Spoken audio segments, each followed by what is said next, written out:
Friends, आपका स्वागत है आपकी अपने यूट्यूब चैनल AR क्लासेस पे।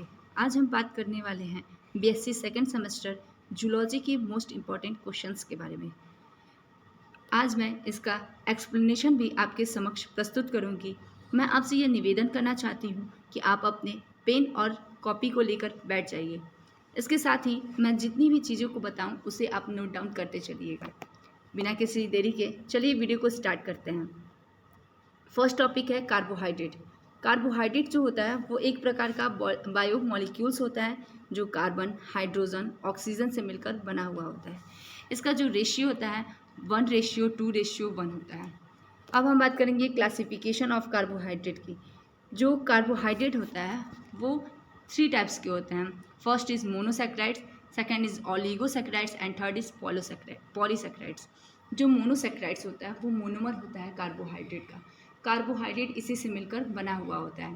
और जो ऑलिगोसैकेराइड्स होता है उसमें 2 से लेकर 10 मोनोसैकेराइड्स आपस में मिल करके इस ऑलिगोसैकेराइड्स का निर्माण करते हैं। फिर हम बात करेंगे पॉलीसैकेराइड की। तो जो पॉलीसैकेराइड होता है वो मोर देन 10 मोनोसैकेराइड्स मिल करके पॉलीसैकेराइड्स का निर्माण करते हैं। और ये फर्दर 2 टाइप्स में डिवाइड होता है। First is homopolysaccharides and second is heteropolysaccharides. जो होमोपॉलीसैकेराइड होता है, नाम ही से पता चल जाता है कि होमो मतलब सेम टाइप्स के मॉलिक्यूल्स होंगे। तो इसमें सेम टाइप्स के मोनोसैकेराइड्स आपस में मिल करके इस होमोपॉलीसैकेराइड का निर्माण करता है। और जो हेटेरोपॉलीसैकेराइड होता है उसमें डिफरेंट टाइप के मोनोसैकेराइड मिल करके इस पॉलीसैकेराइड का निर्माण करते हैं। इसके बाद हम बात करने वाले हैं बायोलॉजिकल इम्पोर्टेंस के बारे में। इसका बायोलॉजिकल इम्पोर्टेंस है क्या, आखिर में हम क्यों पढ़ रहे हैं। तो ये क्या होता है, एक सोर्स ऑफ एनर्जी होता है। ये हमें एनर्जी प्रोवाइड करता है। इसे हम लोग फ्यूल ऑफ बॉडी भी कहते हैं। इसके साथ ही ये क्या करता है, प्रोटेक्शन हमें प्रोवाइड करता है, प्रोटेक्शन देता है। क्योंकि जो सेल वॉल होती है वो सेलुलोज की बनी हुई होती है। और सेलुलोज क्या होता है, एक प्रकार का पॉलीसैकेराइड्स होता है। उसमें भी पॉलीसैकेराइड भी ये होमो टाइप्स का पॉलीसैकेराइड्स होता है। ठीक, तो इसी तरह ये हमारे लिए बहुत ही हेल्पफुल होता है। चलिए हम आगे देखते हैं इसेंशियल और नॉन इसेंशियल अमाइनो एसिड। सबसे पहले बात करते हैं कि अमाइनो एसिड आखिर भी होते क्या हैं। तो जो अमाइनो एसिड होता है वो बेसिक यूनिट होता है किसका, तो ये बेसिक यूनिट होता है हमारे प्रोटीन का। प्रोटीन जो होते हैं वो अमाइनो एसिड से ही मिलकर बने हुए होते हैं। ये 2 प्रकार का होता है, एक होता है एसेंशियल और दूसरा होता है non essential protein amino acid. ठीक, तो जो इसेंशियल अमाइनो एसिड होता है उसका डिफिनीशन है कि those amino acid which is not synthesize in our body. जो हमारी बॉडी में सिंथेसाइज नहीं होते हैं, खुद बनते नहीं हैं, हमें भोजन के थ्रू, अपने डाइट के थ्रू उन्हें लेना पड़ता है बाहर से, तो उसे हम लोग कहते हैं इसेंशियल। और नॉन इसेंशियल ठीक इसका विपरीत which is synthesis in our body, जो हमारी बॉडी में खुद ही सिंथेसाइज हो जाते हैं। चलिए हम आगे देखते हैं लिपिड्स। लिपिड्स जो होता है वो एक प्रकार का बायोमॉलिक्यूल्स होता है जो कार्बन, हाइड्रोजन, ऑक्सीजन, नाइट्रोजन और फास्फोरस से मिलकर बना हुआ होता है। लिपिड्स में फैटी एसिड पाया जाता है। क्या पाया जाता है, फैटी एसिड पाया जाता है लिपिड्स के अंदर।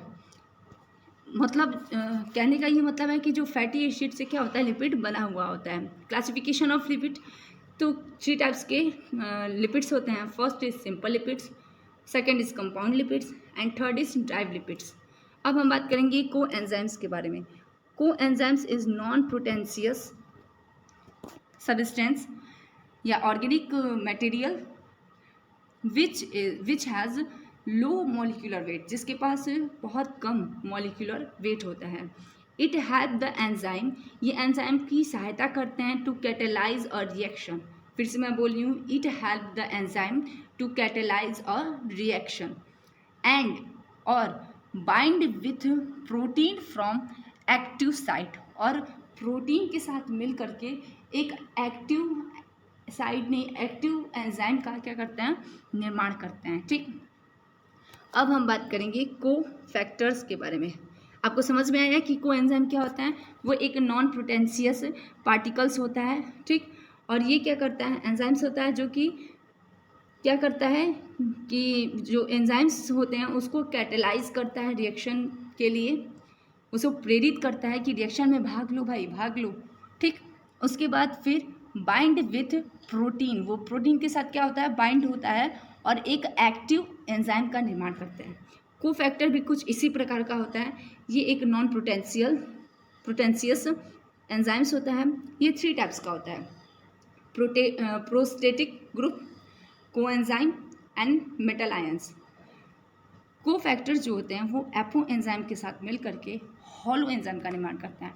हॉलो एंजाइम जो होता है, हेलो नहीं, हॉलो एंजाइम, ये क्या होता है, ये एक प्रकार का एक्टिव एंजाइम होता है। जैसे कि उसमें भी उसने क्या किया था, जो एंजाइम था वो एक्टिव एंजाइम का निर्माण किया था, लेकिन वो किससे मिला था कि प्रोटीन के साथ मिल करके ये एक्टिव एंजाइम का निर्माण किया था। और इसमें पूरा नाम दे दिया है कि कौन मिल करके, जैसे कोफैक्टर एपो एंजाइम से मिल करके हॉलो का निर्माण किया। चलिए हम आगे देखते हैं। Glycolysis and Krebs cycle. Glycolysis जो होता है उसे इमर्सन मेयर ऑफ पैरनस नामक एक वैज्ञानिक है जिन्होंने ग्लाइकोलिसिस को क्या किया था, डिस्कवर किया था। इसलिए हम इसे EMP पाथवे कहते हैं। ठीक, ये कहाँ कंप्लीट होता है, ये हमारे सेल के साइटोप्लाज्म में कंप्लीट होता है। क्यों भाई, साइटोप्लाज्म ही में क्यों कंप्लीट होता है, कहीं और क्यों नहीं हो जाता है, क्योंकि जो साइटोप्लाज्म होता है उसी में सभी प्रकार के एंजाइम पाए जाते हैं। ठीक, अब हम बात करेंगे क्रेब्स साइकिल के बारे में। क्रेब्स साइकिल को भी सर H.A. क्रेब्स ने डिस्कवर किया था। देखिए कितना आसान है, क्रेब्स साइकिल किसने किया था, क्रेब्स ने किया था। ठीक, ये किस में किया गया था, तो निमेटोडा में किया गया था। और all the reaction of Krebs cycle is complete in mitochondria. इसके जितने भी रिएक्शन होते हैं वो माइटोकांड्रिया में क्या होते हैं, कंप्लीट होते हैं। चलिए अब बात करते हैं न्यूक्लियोटाइड और न्यूक्लियोसाइड की। न्यूक्लियोटाइड जो होता है ribose sugar nitrogenous base phosphate से मिलकर बना हुआ होता है। एक बार और सुन लीजिए, राइबोज शुगर नाइट्रोजनस बेस और फास्फेट से मिलकर बना हुआ होता है। जो राइबोज शुगर होता है वो 2 पार्ट में डिवाइड होता है, डीऑक्सीराइबोज शुगर जो कि DNA में पाया जाता है, राइबोज शुगर जो RNA में पाया जाता है। ठीक, इसी तरह नाइट्रोजनस बेस भी जो होता है वो 2 पार्ट में डिवाइड होता है, प्यूरीन और दूसरा होता है पिरिमिडीन। प्यूरीन जो होता है उसमें एडेनिन और ग्वानिन दोनों टाइप के नाइट्रोजनस बेस होते हैं। और दूसरा पिरिमिडीन जो होता है उसमें थायमिन, साइटोसिन और RNA में थायमिन की जगह पर यूरेसिल पाया जाता है। ठीक, अब हम बात करेंगे न्यूक्लियोसाइड्स के बारे में। न्यूक्लियोसाइड जो होता है, न्यूक्लियोसाइड वो केवल राइबोज शुगर और नाइट्रोजनस बेस से मिलकर बना हुआ होता है। इसको थोड़ा याद करना थोड़ा डिफ़िकल्ट होता है, तो मैं बता दूं एक ट्रिक कि जो N न्यूक्लियोसाइड्स है उसको ध्यान दीजिए, उसमें केवल N है तो N से क्या हो जाएगा, नाइट्रोजनस बेस हो जाएगा, और S से क्या हो जाएगा, शुगर हो जाएगा। ठीक, शुगर नहीं बोली हूँ, शुगर बोली हूँ। ठीक, शुगर हो जाएगा। ठीक, उसके बाद आगे हम बात करने वाले हैं डाइजेशन के बारे में। डाइजेशन से कौन परिचित नहीं है, ये डाइजेशन एक कॉम्प्लेक्स प्रोसेस है जिसमें जो कॉम्प्लेक्स फूड पार्टिकल्स होते हैं वो सिंपल फूड पार्टिकल्स में डिवाइड होते हैं। ये फिजिकल और केमिकल, इसमें बहुत टाइप के रिएक्शंस होते हैं। ठीक, इसमें एलिमेंट्री कैनाल्स होती हैं और एसोसिएटेड ग्लैंड्स होते हैं। एलिमेंट्री कैनाल्स को हम लोग क्या कहते हैं, आहार नाल कहते हैं। ठीक, और ये जो होती है माउथ से, मुख से लेके एनस तक फैली हुई होती हैं। इसके अंदर mouth, oesophagus, stomach, large intestine and small intestine पाया जाता है। ठीक, इसमें एसोसिएटेड ग्लैंड में आप लिख लीजिए कि salivary gland, liver and pancreas. इनके बारे में आप डिटेल से पढ़ लीजिएगा। आप कमेंट करेंगे तो मैं जो भी आपको इसमें से टॉपिक नहीं समझ में आ रहा है तो मैं उसे पूरे डिटेल में बताने के लिए एक नया वीडियो बनाऊंगी। इसके साथ ही अब हम आगे देखते हैं। ऑब्जर्वेशन ऑफ फूड भी आप देख लीजिएगा, मैंने इसमें नोट डाउन नहीं किया है। मैं इसके बारे में थोड़ा बता देती हूँ कि डाइजेशन के बाद जो फूड पार्टिकल्स होते हैं उससे जो न्यूट्रिएंट्स को अवशोषित किया जाता है उसे ही हम लोग ऑब्जर्वेशन ऑफ फूड कहते हैं। ये जो ऑब्जर्वेशन ऑफ फूड होता है, अवशोषण होता है, वो कार्बोहाइड्रेट, प्रोटीन और लिपिड्स का अलग अलग तरीके से होता है।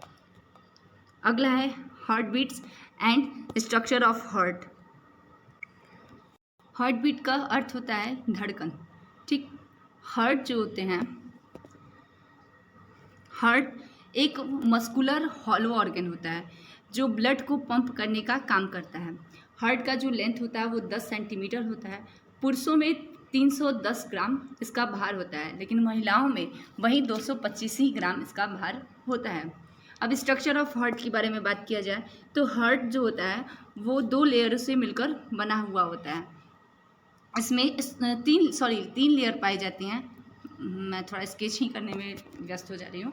इसमें 3 लेयर पाई जाती हैं जो कि है पेरिकार्डियम, मायोकार्डियम और इंडोकार्डियम। इसमें 4 चैम्बर होते हैं।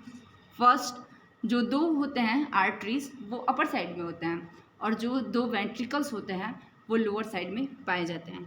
इसके अतिरिक्त इसमें सुपीरियर इंफीरियर वेना कावा पाया जाता है। जो डीऑक्सीजनेटेड इसलिए कहा जा रहा है कि इसमें जो ऑक्सीजन की मात्रा है कार्बन डाइऑक्साइड की तुलना में कम है, तो उसे हम लोग कहते हैं डीऑक्सीजनेटेड, और जिसमें उसकी मात्रा अधिक होती है तो उसको हम लोग कहते हैं ऑक्सीजनेटेड। तो जो सुपीरियर और इन्फीरियर वेना कावा है वो अशुद्ध रक्त को, डीऑक्सीजनेटेड ब्लड को बॉडी से हार्ट में लाने का काम करता है।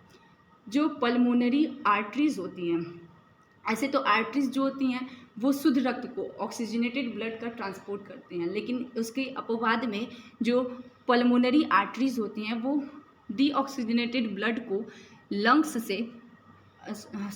हार्ट से लंग्स में ले जाने का काम करती हैं। इसी तरह पल्मोनरी वेंस जो होती है वो ऑक्सीजनेटेड ब्लड को हमारे लंग्स से हार्ट में लाने का काम करते हैं। क्यों लंग्स से हार्ट में ला रही है? क्योंकि लंग्स में जो है वो जो ब्लड है उसका प्यूरिफाई हो चुका है, इसमें ऑक्सीजनेटेड ब्लड आ चुका है। ठीक, अब उसके बाद फिर अरोटा के माध्यम से पूरे शरीर में से पहुंचा दिया जाता है। इसमें 2 प्रकार की नोड्स होते हैं, एसेंट नोड्स, एवी नोड्स। हिंदी में त्रिवलनीय और द्विवलनीय का पार्ट कहते हैं। आगे हम बात करेंगे blood and blood clotting. Blood जो होता है एक प्रकार का फ्लूइड कनेक्टिव टिश्यू होता है, एक संयोजी उत्तक होता है जो महिलाओं में 5 से लेकर 5.5 लीटर और पुरुषों में 5.5 से लेकर 6 लीटर पाया जाता है। ठीक, ब्लड जो होते हैं वो प्लाज्मा, WBC, RBC और प्लेटलेट से मिलकर बना हुआ होता है। इसका फंक्शन जो होता है वो ट्रांसपोर्ट करना है, transport of nutrients, oxygen, hormones etcetera. ठीक, इसमें 3 टाइप्स के ब्लड ग्रुप्स पाए जाते हैं, ABO टाइप्स, MN टाइप्स और RH फैक्टर टाइप्स। ठीक, ये जो टाइप्स होते हैं, जो ग्रुप्स होता है वो एंटीबॉडीज़ और एंटीजन के आधार पर डिवाइड होता है।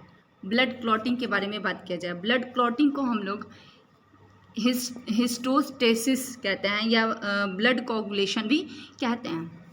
ये कंप्लीट होता है 2 से 5 मिनट के अंदर।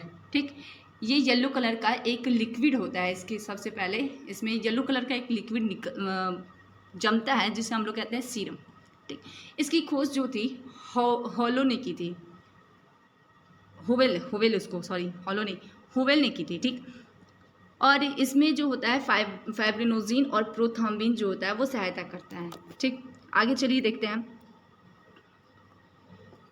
किडनी और यूरिन फॉर्मेशन। किडनी जो होता है वो रेड ब्राउन कलर का एक ऑर्गन होता है जो बीन के शेप का होता है और प्रत्येक मनुष्य में 2 किडनी पाई जाती है।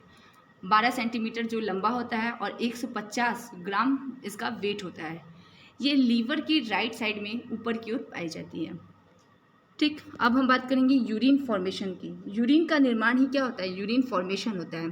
ठीक, यूरिन जब फॉर्म हो जाता है ये किडनी में होता है, पहली तो बात। और दूसरा ये कि urine is passed from the bladder through the urethra to outside of body. ये हमारे ब्लैंडर से होते हुए, मतलब यूरेटर से के माध्यम से ब्लैंडर से होते हुए यूरेथ्रा से बाहर निकाल दिए जाते हैं। ये यूरिन जो होता है, यूरिन के बारे में थोड़ा सा बात कर ली जाए तो ये येलो कलर का होता है, एक लिक्विड होता है और 6.2 इसका pH मान होता है। एड्रिनल ग्लैंड्स जो होते हैं वो स्मॉल ट्रायंगुलर शेप्ड होता है इसका, और प्रत्येक किडनी के टॉप साइड में ऊपर की भाग में ये लोकेट होता है। ठीक, ये प्रोड्यूस करता है हार्मोन्स को जो कि क्या करते हैं, मेटाबॉलिक एक्टिविटीज़ को रेगुलेट करने का काम करते हैं। एड्रिनल ग्लैंड से एड्रेनलिन हार्मोन्स और बहुत तरह तरह के हार्मोन्स स्रावित होते हैं। फिर पिट्यूटरी ग्लैंड जो होता है उसे हम लोग मास्टर ऑफ द ग्लैंड भी कहते हैं। ये हमारे ब्रेन के बेस में स्थित होता है और इसके साथ ही ये जो होता है वो ग्रोथ, रिप्रोडक्शन और बीपी को क्या करता है, कंट्रोल करने का काम करता है। इसके बाद हम बात करते हैं नेफ्रॉन के बारे में। Nephron is the functional and structural unit of kidney. ये किडनी का सकारात्मक और क्रियात्मक इकाई होती है। इसी से जो किडनी होती है वो मिलकर बनी हुई होती है। प्रत्येक किडनी में 1 मिलियन नेफ्रॉन पाए जाते हैं। इसका लेंथ जो होता है 1.2 से लेके 2.2 इंच होता है। अगली हम बात करेंगे क्लोराइड शिफ्टिंग के बारे में। ये एक प्रकार का प्रोसेस है जो कार्डियोवैस्कुलर सिस्टम में होता है। ये जो प्रोसेस है वो आरबीसी की झिल्ली में पाए जाने वाले बाइकार्बोनेट और क्लोरीन की मध्य आदान प्रदान से होता है। चूँकि समय की बहुत कमी है तो मैं चाहूँगी कि इसे शॉर्ट में ही ख़त्म कर दूँ, क्योंकि जो लोग होते हैं वो बहुत छोटा ही वीडियो देखना पसंद करते हैं। Beta oxidation. बीटा ऑक्सीडेशन ये एक कैटाबॉलिक रिएक्शन है, प्रोसेस है। इसमें यूकैरियोटिक जो जीव होते हैं उसके माइटोकॉन्ड्रिया में ये प्रोसेस पाई जाती है। इसमें क्या होता है कि जो फैटी एसिड होते हैं वो टूट जाते हैं, डिग्रेड हो जाते हैं। इसका अगर आप डिफिनीशन लिखना चाहें तो लिख सकते हैं कि this is a process in which long chain of fatty Asian coenzyme is degraded and produce FADH2, NADH, hydrogen and acetyl coenzyme। आगे बात करते हैं हार्मोन्स के बारे में। हार्मोन्स जो होता है वो हमारे यंग सेल के द्वारा प्रोड्यूस किया जाता है, मतलब इसे बनाया जाता है। ये डक्टलेस ग्लैंड होती हैं, मतलब नलिका विहीन ग्रंथियाँ होती हैं। इसका सिक्रेशन जो होता है वो नलिका के थ्रू नहीं होता है, ये ब्लड में ही सीधे चली जाती हैं और उसी से ट्रैवल करती हैं, उसी की सहायता से ट्रांसपोर्ट होता है इसका। अगला है एंजाइम्स। जो एंजाइम्स होती हैं वो प्रोटीनशियस पार्टिकल्स होती है, मैंने थोड़ी देर पहले बताया था। और ये डक्ट के थ्रू ही क्या होती हैं, डक्ट के थ्रू इसका ट्रैवल होता है, ट्रांसपोर्ट इसका डक्ट के थ्रू ही होता है। इसके साथ ही ये जो होती हैं ये रेट ऑफ रिएक्शन को बढ़ा देती हैं। ये कुछ काम नहीं करती हैं, वो खुद जा कर के किसी प्रोडक्ट का निर्माण नहीं करते हैं, बल्कि रिएक्शन में उसके रेट को, उसके दर को बढ़ाने का काम करती हैं। All enzymes are protein. सभी प्रकार की जो एंजाइम्स होती हैं वो प्रोटीन होती हैं। अब विटामिन्स के बारे में थोड़ी बात कर लीजिए। ये एक प्रकार का ऑर्गेनिक मॉलिक्यूल्स होता है जो शरीर के लिए इसेंशियल होता है, बहुत ज़रूरी होता है। 13 टाइप के विटामिन्स पाए जाते हैं, A, B, C, D, E, K, B1, B2, B3, B4, B6, B7, B9, B12। Sorry मैंने B4 बोला, B4 नहीं होता है, ठीक। It need for develop and function. इसका प्रयोग क्या होता है, डेवलपमेंट और फंक्शन के लिए प्रयोग किया जाता है, ठीक। Thyroid gland. अगला है थायराइड ग्लैंड। जो थायराइड ग्लैंड होता है वो बटरफ्लाई के समान शेप वाला होता है, मतलब तितली के समान उसका आकार होता है। और ये गले के फ्रंट में पाया जाता है, थ्रोट के फ्रंट में पाया जाता है। It secrete hormones. ये हार्मोन्स को सिक्रीट करता है जो रेगुलेट करता है मैनी मेटाबॉलिक प्रोसेस को, ठीक। आयोडीन की मात्रा पर यह निर्भर करता है। अधिक आयोडीन की मात्रा होने पर घेगा रोग हो जाता है। आगे बात करते हैं ऑक्सीजन डिसोसिएशन कर्व। ये एक प्रकार का कर्व है जो परसेंटेज सैचुरेशन ऑफ हीमोग्लोबिन और पार्शियल प्रेशर ऑफ ऑक्सीजन के मध्य का एक कर्व है, ठीक, रिलेशन बताता है। और ये जो कर्व है वो इसे इफेक्ट करते हैं मैनी फैक्टर्स, जैसे पीएच, हाइड्रोजन सांद्रण, कंसंट्रेशंस, कार्बन डाइऑक्साइड और टेम्परेचर। अगला हम बात करते हैं ट्रांसपोर्टेड द ब्लड। ब्लड का ट्रांसपोर्ट होना, परिवहन होना। तो फॉर्मेशन ऑफ ब्लड को हम लोग हीमोपोइसिस कहते हैं, ठीक। वैसे ही फॉर्मेशन ऑफ आरबीसी को एरिथ्रोपोइसिस कहते हैं। ब्लड का जो ट्रांसपोर्ट होता है वो डक्ट के माध्यम से होता है। आप सभी को तो पता है कि आर्टरीज जो होती हैं वो ऑक्सीजनेटेड ब्लड को ले जाती हैं, जो वेंस होता है डीऑक्सीजनेटेड ब्लड को ले जाता है। तो इसी के बारे में आपको लिखना होगा इसमें। अगला बात करते हैं इलेक्ट्रॉन ट्रांसपोर्ट सिस्टम ETS। ये जो होता है ये भी एक ग्लाइकोलिसिस और क्रिब साइकिल की तरह प्रोसेस होती है, जो कि माइट्रोकांडिया में जो F1 कण क्रिस्टल के ऊपर F1 जो कण पाए जाते हैं जिसे हम लोग ऑक्सीसोम कण कहते हैं, वो उसी के अंतर्गत ये प्रोसेस होती है, उसी में ये प्रोसेस कंप्लीट होती है। ठीक, अब हम बात करते हैं structure of sucrose and lactose. ये बहुत ही इम्पॉर्टेंट टॉपिक है, इस पर ज़रूर ध्यान दीजिएगा कि सुक्रोज जो होता है उसे हम लोग टेबल शुगर कहते हैं। ये ग्लूकोज और फ्रक्टोज से मिलकर बना हुआ होता है। ठीक, ये एक प्रकार का नॉन रिड्यूसिंग शुगर होता है। इसमें अल्फ़ा बीटा 1,2 ग्लाइकोसिडिक लिंकेज होता है। इन सब चीज़ों में स्ट्रक्चर में ग्लाइकोसिडिक लिंकेज को ही ध्यान दिया जाता है। ग्लाइकोसिडिक लिंकेज जो मोनोमर्स होते हैं उसको जोड़ने के लिए जो लिंक बॉन्ड का प्रयोग करते हैं उसी को हम लोग कहते हैं ग्लाइकोसिडिक लिंकेज। अगला है लैक्टोज, इसे हम मिल्क शुगर कहते हैं। ग्लैक्टोज और ग्लूकोज आपस में मिल करके 1,4 ग्लाइकोसिडिक लिंकेज के आधार पर पेयर बनाते हैं, उसे ही हम लोग कहते हैं लैक्टोज। कहने का ये मतलब है कि ग्लैक्टोज और ग्लूकोज मिलकर के लैक्टोज का निर्माण करते हैं और उनके मध्य 1,4 ग्लाइकोसिडिक लिंकेज पाया जाता है।